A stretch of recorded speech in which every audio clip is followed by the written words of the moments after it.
The stage are judges who are Sean Parker, James Slabbert, or Slabbe, I'm never really sure, Greg Tsung, and Victoria Ransom.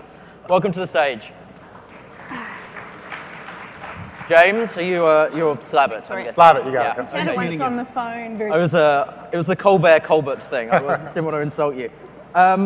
Okay, so the judges have their iPads. Everybody's ready to go. This is we've got 4 startups in this, but we also have the Startup Alley audience choice winner. So if you voted, hopefully in the next few minutes I'll find out who that's going to be, and then in about 45 minutes you will. So let's kick straight off if you guys are ready. Let's welcome to the stage Superfly. Thank you. Hey guys. Good afternoon, everyone. We realize this is the last session of the last day. You guys might be a bit tired. Sit back, relax. We'd like to start with a short video of one of our users. Maybe not the most typical of users, but definitely one of my favorites. You gotta fill me in on the miles thing. What is that about? I plan on grabbing as many miles as I can. What's your towel? Is it this big? This big? I don't want to brag. This is pretty sexy. We're 2 people who get turned on by elite status. You can call on that towel right. Shame we didn't make it to the closet. We got to do this again. So clearly people are obsessed with rewards. In one of the film's most memorable moments, George Clooney's character, Ryan, meets Alex, both savvy travelers, start pulling out their various reward card, credit card, showing off their elite status, comparing benefits, and comparing the total miles earned. If Clooney's character is the ultimate savvy traveler, our goal at Superfly is to help you become one. My name is Jonathan Myrie. With me on stage is Xavier Miao, and we are very, very excited to present you with Superfly. So Superfly is a super smart dashboard that organizes all your points in one spot, scans all the rewards that are out there, and figure out which offer is best suited for you. So we start with the accounts, just totaling and giving you easy access to your balance, your air, hotel, and car reward cards. We'll give you a snapshot of the total value, your personal value, Ziv would say, of your rewards, because this number is pretty hard to come by. Show you the growth of that number or the change in the number over time, and give you a sense if you're at risk of losing your points or losing your status. We also show you how you rank compared to some of our other users. But the really interesting piece is the deep analysis that we do. We look at your spending patterns across all the different categories, and again, compare it to our other Superfly users at your level. But the key is the technology that we developed to track your value over time and project it forward. So the red line in this slide could be your points accrual over time, where the vertical lines, the horizontal lines, represent your various reward card classes. Then we go and identify the point in time where a particular card or a particular rewards card, or maybe just getting a flight, will bump you up to that relevant status that you've been looking for. Go down just a bit. So in this particular case, the United Mileage Plus card will give you $450 extra in rewards without changing your travel patterns, get you the premier status you want 83 days sooner, and also give you a sign-up bonus that you can go ahead and use for your next upcoming travel.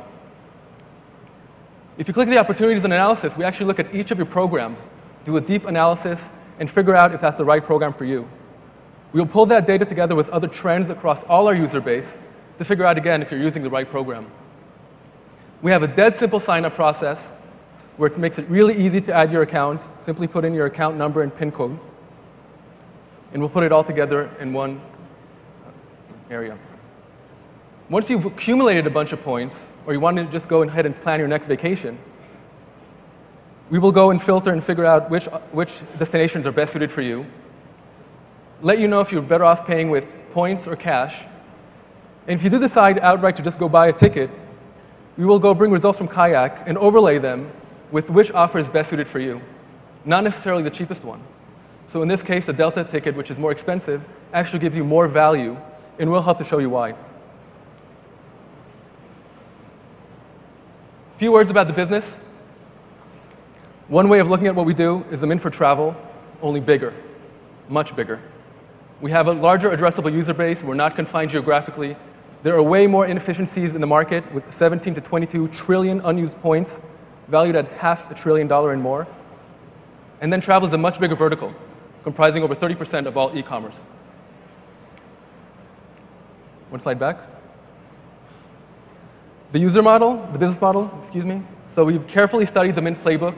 Our goal is to acquire users, gather information about them, give them intelligent suggestions about how to earn more points, get the status faster, or earn or spend the points more wisely. When the user saves, we make money off the referral fee that we get not from the user, but rather from the airlines, the reward cards, and anybody that wants a valuable user. A few words about the competition. There are basically three types of competitors. There are points management companies that help you collect your points. There's the personal finance companies that you guys are all aware of that track your spending. And then there are itinerary management companies like TripIt and WorldMate that help you track your travel once you're on the go, letting you know if your flight has been delayed or canceled. But there is no company today that analyzes your travel rewards, that is travel focused on your expenses, and that leverages historical data to figure out which offer is best suited for you. Our service is free, will forever be free, definitely for the consumer. There's a different play out for the enterprise. But even though our service is free, we're able to create material revenue per user per year, which is comprised largely of credit card, reward referrals, lead generation, and I haven't even included advertising or BI information. Multiply that by the addressable user base, which in this case is US only, even though our product is international, and you get a pretty sizable opportunity. That's it. If you're a savvy traveler, you want to become one, our goal is to help you be one. Thank you very much. I was Superfly. Well, we have four people who I imagine fly quite a lot. Do you want to jump in? Would you use this? So when I was growing up, there was a professional wrestler called Superfly Snuka. Can you remember him? Anyone? No? So he could potentially be a spokesman. I'm not sure where he is these days. We're thinking about Clooney to get the spokesman. It's advice like that you only get at Disrupt. That's golden right there. So with that as the segue. So tell us about access to the data. I mean, the question I have is, how do you know that United Airlines or American Airlines would actually agree to work with you, to participate with you? And if you don't actually have access to that data, let's say from one or several providers, doesn't the consumer proposition kind of fall down because it's not comprehensive? So in the past, technology companies would build the technology and the ability to bring the points or the rewards in. Today, there are companies like Yodlee and other third-party providers, TripIt, that help you access that information. So the technology here is not about bringing the information in. That's largely accessible and it's a commodity today. It's actually the analysis we do on the information where we think the value is at. Does that answer your question? Sure. Victoria? So I guess what I was wondering is how frequently do you need to travel for this to be valuable enough that you want to actually take the effort, monitor it regularly? And I imagine for business travelers, it could be incredibly valuable, but have they already got high enough status with their rewards programs that they don't really want to change? Are there companies actually deciding what programs they need to sign up to? So I'm curious, who's the target customer? How much do they have to travel? The reality is business travelers are very interesting for us because their employer pays for the ticket, but the tickets are there to keep. They do incredibly irrational activities in order to gain more and more points. So we'd love to have them, and that's maybe the Clooney character. But really, we're aiming much wider than that. It's to take that intelligence and to bring it really to the mass market. So from our calculations, anyone who's traveled more than twice a year can really start reaping pretty significant benefits, and I'm talking about hundreds and thousands of dollars by following our advice. Think about that AirTran flight that you took maybe once a quarter or twice a year. Over a 3-year period, you could have gotten that extra ticket round trip to New York. Okay. So it really caters to anyone who's traveled more than twice a year. Okay. Sean? Yes. So with any of these consumer internet companies, the trick is always distribution. There's companies that get their distribution through business development relationships. There's companies that get their distribution through extremely savvy application of viral optimization. There's companies that just build such a compelling value proposition, they get distribution in that way.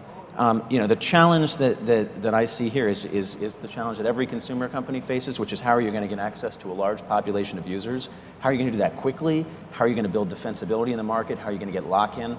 So if you could, I think that there's value here to a niche audience, but I have a hard time seeing how you're going to capture a massive population of users quickly enough and cost-effectively enough to build a viable business.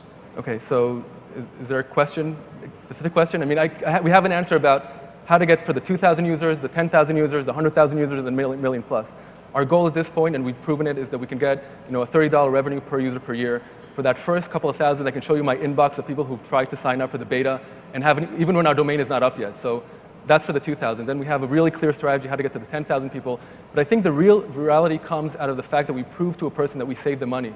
And we're fine with 80, 90% just coming in for the stats, just looking at the stats, game mechanics, how am I compared to the others. But I think once you see that you're leaving $100, $200, $1,000 on the table, I think it's a compelling value proposition for any consumer. Greg? I sort of don't want to beat a dead horse, but to follow up on both Sean and Victoria, I travel a lot, and so this is something I personally would use, but I think that I'm sort of in a power user category. And so I'm thinking about your average casual traveler, and thus is what really is the size of your addressable market? Because I don't think it's the 50 or 100 million Americans that take a flight a year. Yeah. I mean, when we zoom in on who's actually going to use this, what is the size of that population? So there are 30 million Americans that are business travelers. You can double and triple that when you go to Europe and Asia. From that, you have a whole set of people who are interested in personal finance. So they like the whole, let me help you figure out how your spending patterns and which credit card is fixed for you. That's 60 million. Now, granted, there's an overlap between the 30 million in the US and the 60 million, but we estimated that in the US only it's around the 50, 60 million. Double that in Europe, triple that in Asia. So these are, even if you take the business plus category only, we think we're much wider than that, but even if you just focus on that, it's 100 million plus of English-speaking people in the world. Gotcha. Any final points from anyone on the panel? Another potential figurehead could be Missy Elliott, if you guys remember the Superfly video or a song back in the day. We are so full of helpful suggestions. Yes. Way to tie it all up all the together. advice on all the panels was this good, like recommendations of spokespeople. In that case, thank you very much, Superfly. Thank you very much. Thank you. Thank you, guys. I'm slightly distracted now by wanting to think of a spokesperson for each startup that comes up. Okay, are you guys